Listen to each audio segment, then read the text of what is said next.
Hey there, this is Rachel from Locked On Flyers with our quick reaction to the Flyers press conference, introducing the new management team, including Keith Jones as the president of hockey ops and Danny Briere as general manager. And Russ, that was like it from a grandiosity perspective. I mean, that was certainly there was like a lot put into that, having it at the Wells Fargo Mhm. Center in a big space with everybody there. What was your like initial reaction to the whole thing? Yeah, no, it was well put together, a lot of corporate messaging like that.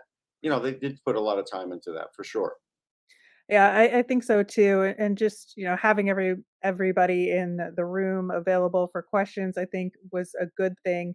Dan Hilferty spoke quite a bit about many different topics about the process of the hiring and what the vision is for how this group will work together. Wasn't a lot of detail there yet, but I thought the little tidbits we got about the president hiring process versus the GM hiring process was fascinating, given that there was no competition for the GM job.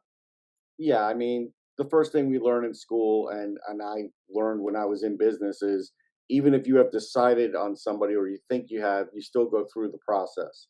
The fact that there was no process, it doesn't give me um, a lot of faith that that was definitely your best option. Like you have to see if it's your best option. You don't know that until you're done with the process. That's why you do it. The other thing that's going to be very hard, and I like Keith Jones, and he's a really good guy. Listen, when you have to hire and fire, that's a hard thing to do. I've been in charge of that, and my first fire was very hard to do. Oh, same. I've been in those shoes, and I once had to fire a stat guy at a basketball organization I was working for messing up how he was recording things, and it was just brutal. I It's tough. I I can't even imagine at that level, having to switch gears and going from being the nice guy to having to make those tough decisions. But he wants it, and he said, "This is the only team I would have left broadcasting for." Right. No, and I believe that.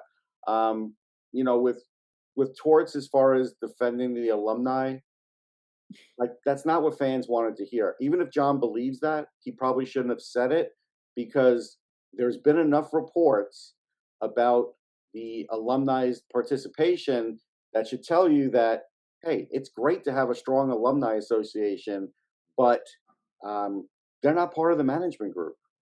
Yeah, it is interesting because I think there was a theme throughout it with all of them, and Torts, kind of railing on fans who complain about hiring former players that they shouldn't do it is, a pretty typical Torts thing to say, as was his comments about, wanting to create a collaborative environment where they can have arguments with each other. That's like Torts' greatest hits, but I think, at the same time, I do think they did a really good job of trying to walk that line of honoring the past of the franchise with a Sure. lot of mentions of Ed Snyder and the alumni. They mentioned, Flyers Warriors as an organization there that's important to them, but looking toward the future as well. And I think for the Flyers and, what they feel like the fan base is like, that is a very difficult road to travel, and I think,